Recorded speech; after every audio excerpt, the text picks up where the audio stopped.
Good afternoon, everyone. This is Margot Gilbert with Exit Right Realty, and today I have with me Karen Slade, the Executive Director of the SladeChild Foundation, and her guests, Nancy Plaxico, I'm sorry, Nancy, and Al Bowman. How's everyone doing today? Really Very well, good. thank you. Thank you. Well, thank you for joining me. Karen, can we start with you? Tell me a little bit about the SladeChild Foundation. I know you're a nonprofit, but what is your mission and who do you serve? Our mission is to provide the five essentials of life: food, shelter, clothing, education, and medical care to needy children in the United States and internationally. And by needy, we mean destitute. We were founded in 1982 by my late husband, David Slade, who passed away 7 years ago, and I took over the organization at that point. He chose to help the destitute children of the world because when he was traveling in South America and Central America, he saw such poverty that he wanted to try to do something for those kids. And we're starting to see some of that poverty here too, though in other countries it can be much worse. Um, and I let Nancy and Al jump in if they like. They are my trustees. We have 10 trustees, and we together ensure that every single dollar that is donated goes to helping a child because the trustees do not get paid. We pay in to cover the overhead expenses. Wow, that's And that's fantastic. very unusual. Yes, Yeah. it's very unusual. Nancy and Al, can you tell me how you got involved? Well, before I Playtime? tell you how I got involved, I just want to mention a little bit more about David Slade Hmm. and his travels. I mean, he talked to me about some of these things that, he would go like to certain countries in South America and Central America, and there'd be children on the street. They had absolutely no support, no parents, no way of getting any kind of support whatsoever. And sometimes they were even looked down upon, and people didn't want to help them. They just wanted them to go away. Mm. And I think he was so emotionally affected by that when he came back, he realized, well, I can't help all these children, but I'm going to try to help some of them. And that's how he started the organization. And from there, the operation started looking for some of the most destitute children, the type of the children that if it wasn't for organizations like the SladeChild Foundation and some of the orphanages that we support, these children would just be out on the street and really have no one. So that was the way it started, and it was through his experience and his passion that we were organized to do the work that we do. And the other thing that's kind of interesting is how he set it up. And that is very, very unique. When he was looking at organizations, charitable organizations, he would look at their financial statements and he would see if somebody gave $100, maybe $65 or $72 of that would go out to the cause. And he didn't want that. He wanted it to be such that 100% of what people donated could go out to the children that were being supported. And so what he did, he set it up so that we have a group of trustees. I'm a trustee, Nancy's a trustee, Karen, she's the executive director, so she counts as a trustee too. But we trustees actually pay to be trustees, which is very unusual because most of the time when you're a trustee of an organization, you get paid. But we actually pay to be trustees, and the money that we pay covers all of our operating expenses and all our administrative expenses, so that when somebody donates to us, 100% of the donations go to food, lodging, clothing, whatever else the needs were of the children. That's We incredible. do we do that locally. We have done that in the United States since 1982, all the way from Portland, Oregon, in various needy cities to New York state and down to Eastport, just south of Annapolis, in the Guilford section of Baltimore. We've provided after-school mentoring and snacks, because some of the kids are, they come to school hungry. And we just do what we can do. Every single year, we review where the money is going to go, and the trustees decide what will be supported. And the projects are required to report in quarterly to ensure that the money is going to what they promised it would go And to. I will say, in addition to being that 100% charity, as Karen and Al have talked about, where every single penny of donations go to help the children, that something else that's distinctive about SladeChild Foundation is that our contributions are regular monthly contributions to the child care programs in very poor parts of very poor countries, and very needy areas right around us here in Maryland.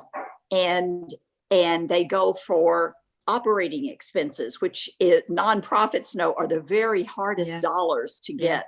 Those that go for regular operating expenses. And so the child programs that we work with are so very thankful for that in Mexico to Baltimore to Annapolis. We've been supporting them for years and years and years. And I think they really appreciate that. And we are really honored to be working with. You definitely have an unusual model. They My rely background on is our funding. nonprofits, For some but of the orphanages, we're the only ones.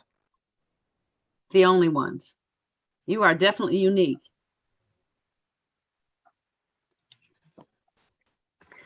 So tell me, We should say, Margot, that's been recognized by the President of the United States, even because the President designated SladeChild Foundation as one of the 1,000 points of light as a really outstanding charity. So we're really thrilled by that, and thrilled for that affirmation of that's the work. fantastic. That is definitely fantastic. Al, you actually answered my question, because I was going to ask how the foundation got started, but clearly, Karen, it was your husband who started the foundation. And you asked the questions, or I asked the question about, I was going to ask about volunteers and everything. Do you have volunteers in addition to your trustees? Or yes, we do. Of essentially course. everyone who's working for your foundation is essentially a volunteer. Is that correct? If I'm understanding this correctly? Yes, we have volunteers when we do fundraising events. Okay. We have volunteers that solicit businesses and organizations locally for donations, both monetary and goods and services. We ask that everybody that's associated with us spread the word that we're 100%, because the concept sells itself. Yes, it does. And if you want your, to optimize your hard-earned charity dollars, and I know mine are hard-earned, I know that it makes a difference. It definitely makes a difference.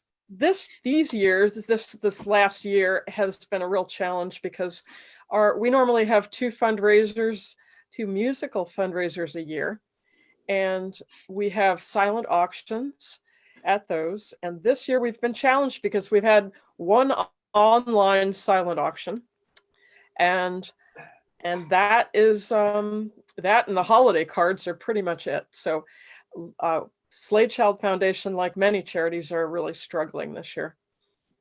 The tax laws also have changed that, because when they changed the tax, I'm sorry. It went well. I mean, for an online silent auction, it was, it was good, but it wasn't as good as the real thing in person, with everybody enjoying themselves and opening their hearts. Oh yeah. And it's not the same. It's not Plus, the same. the volunteers who are doing the mentoring with the kids, of course, everybody's wearing masks. And that's hard. When you're a kid, I guess some of them get it when they're older, but the little ones don't. I know. Marco, So- you asked a little earlier, how did we meet David Slade, the founder of SladeChild Foundation? And so I wanted to tell you about that because David was an outstanding attorney, but he was also an amazing musician. Oh, And so from those days when he was an early attorney traveling in South America, and his heart was so touched by the children there, and he started this organization when he was just beginning his career, then throughout the decades, what he did is use those talents as a musician to pull together other musicians and have a big annual fundraiser, a wonderful night of music and dancing and singing. And it was outstanding. And Al there, you see, is also an amazing musician. But that's how I met David Slade, because the saxophonist in this group that came together once a year to help the kids was a friend of mine. And he introduced me to David, and I was just so inspired and struck by him, and have continued to support the organization ever since. Word of wow. mouth really makes a difference because It does. people trust their friends. Mhm. And it speaks for itself. So the things we get out of it are very tangible too. I mean, the kids write us letters and just, they send us pictures and they just say, thank you, thank you. We get thank you notes in Ukrainian that are translated. Oh, And it's a good thing it's translated because I certainly don't speak that. And I don't wow. speak, I don't speak Cambodian, and I don't speak Haitian, and but these kids are Are writing you all letters. the most destitute ones on earth. How many countries are you in? You just mentioned Haiti, Cambodia, We're in 10. Ukraine. We are Yeah. in 10? Ukraine, Mexico, Chiapas, Mexico, Uganda, Guyana, Haiti. I'm counting on my fingers. So Help her out, guys. yeah, that's right. Of course, the United States, as we said before. Yeah, I was going to count two Baltimore in the area, United States, Annapolis area, Baltimore right. and Annapolis, right? And I'm missing somebody, and South Africa, Soweto, South Africa. Soweto. Yep, Wow. that's near Johannesburg. Yeah. And I'll mention how we got into Haiti. You well remember the big earthquake in Haiti in 2010 that destroyed Devastating. so much, right? Devastating. Devastating. And so after that, we all said we need to help in Haiti. So we had another just spontaneous, huge fundraiser. Loads and loads of people came to help those in Haiti, and that money goes now to a school that was set up way up in the mountains of Haiti as people fled after the earthquake. Their homes in Port-au-Prince were destroyed, and so they ended up way up in the mountains in places without schools, and so that's continued on, and that's what we're supporting in Haiti. One thing we haven't mentioned that, excuse me, one thing that we haven't mentioned is that David Slade died fairly young. He was what, 54, 56, something like that. And that's when Karen took over the executive directorship of the organization. That is young. I'm sorry to hear that, Karen. I am. How do you identify here in the States people or populations, or just how do you go about identifying who you want to help here? I know you said Baltimore and Annapolis, which is a surprise to me.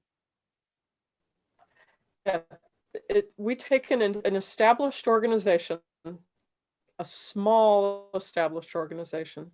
They apply, and we look at what they would like to do with the money. Usually it's related to food in the United States and after school mentoring, because in the United States, orphanages are covered by the state. And so in the United States, we'll look at their overheads and see to make sure that the people who are running it are doing a good job, not getting paid $1 million a year. And essentially doing what they can on a shoestring. Mm. And so we help make that shoestring a little bit longer by doing monthly funding And that's when you collaborate with the for a year. boots on We the have a ground grant organizations. year, Okay. right? Okay. And Right. when is are you on a fiscal year or are you on a calendar year? We are April to April. Okay. Yeah, we're physically we're on a calendar year, but for donations and for we generally have a board meeting and decide in April when we're going to, that's going to be the beginning of the Okay. funding year. Correct. Okay. We have funding year and a fiscal year different. So you've already talked about the challenges with COVID-19. What would you like to see happen for, say, the next year? How are you guys going to adapt? Well, we are adapting because nothing is stagnant. We are doing more online things than we ever used to. Number Mm. one, we don't meet in person anymore with the people that are the boots on the ground in the locations. We will either do it by email, or we'll do it by Zoom, or we'll just do an old-fashioned phone call. And the email is, of course, the what we're normally used to getting, because they'll send us reports. They'll send us, we received this much from you. This is where it went, and that's what we expect, and that's part of our agreement in order to continue funding. We are going to do, at least I hope, we're going to do more online auctions. eBay is very good. We've got a couple eBay sellers that have volunteered to sell some of their products, and eBay is they have a conduit where they will sell, and we receive the proceeds, which is good. Mm-hmm. What we're trying to do is just get the word out to everybody. Mm-hmm. Tell your friends. MailChimp is a very is a Mhm. good way of communicating. We have a list of people with emails, and as I'm sure you know, being in real estate, keeping those databases up is a challenge. It's a challenge. Mhm. So I tell you, we've had a lot of challenges, especially these last couple of years, and it really has affected fundraising very much.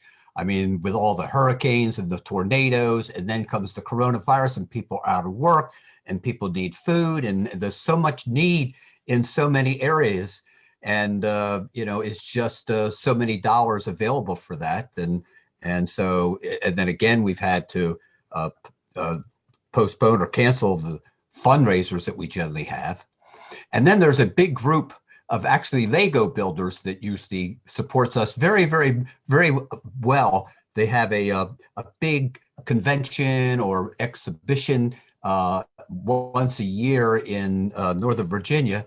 And they're usually a big supporter of SladeChild Foundation. And usually they provide about 20-25% of our annual budget. And that was all canceled this year too. So we Oh. are hoping for next So, year that yeah. they can, that our society is in a better position, Mm, so that we mhm. can go out and have fun again, Yeah. but And just be safely. around each other. Yeah, We need safe those safe vaccines. fun. Yeah. Would it Yeah, would it's it be truthful to say that your biggest need right now, seriously, is just cold hard cash? always, Yeah. Always. But always. especially because of So COVID, I'm just wondering how you've spoken about how it's impacted you, certainly, and not being able to meet, and your fundraising efforts. But I'm just wondering, is there anything else other than money that you need at this point? No. any sort of donations that would be saleable to create a fundraising, um, something that would be that someone else would buy, so that we end up being able to support the grants that we've promised to the various organizations. Or So I am silent simply auctions for that we have. silent Yes. auction items. That's what I was going to say. Silent auction items. Are there any auctions you would, or items? Are there any items that you guys would not accept or could not accept? Well, we have turned down strollers and car carriers in the past, because the thing with those is that the liability to the organization if something were to go wrong is is higher than what we can tolerate. Mhm. We have we don't have the storerooms for massive amounts of clothes and things like that. So I frequently, when I will get those phone calls, I will refer them to women's shelters, to places where they can immediately disseminate the the 5 bags of clothes that are being donated. We are a 100% volunteer organization. The one thing that I really wish that we could get some youthful volunteers for next year and have them help us do some of the fundraising, because there's nothing like kids to talk to kids, and a $5 or a $10 donation spread over a school or something like that, it helps. Every little bit helps. I donate my birthday every year to SladeChild through Facebook. It's very simple. And if you know anybody that would like to do that, that's every single bit helps. Well, ladies and gentlemen, it has been absolutely wonderful. The time has just zipped by, and I'm so sorry to hear that. But Karen, please tell me, how can someone get in contact with you if they do want to donate time, or it's on an auction item, or just want to give you some cold hard cash? Our website is sladechild.org, SladeChild.org. You can leave a message there. You can call the office and leave a message. You can email us. There's an email on there. And it would make me very happy to work with people with their ideas. And can they find you on social media as well? We're on Facebook /SladeChild Foundation. That makes it simple and easy for everyone. Yeah. And we're on Instagram too, though I'm not an Instagram person, but we're there. We don't do a lot of that, but Instagram, we're SladeChild Foundation. Okay. The more exposure, the better. Yes. Is there anything else you'd like folks to know that we haven't covered today? I want to give you an opportunity. We are a member of the CFC, which is the federal Combined Federal Campaign. Charitable. Combined Federal Yes. Campaign. Right. And this number campaign? 10157. 10157. Okay. Yes. That's important. And we're also a member of the Maryland Charity Campaign Oh, for yes, Maryland that's state right. employees. Oh, that's very important.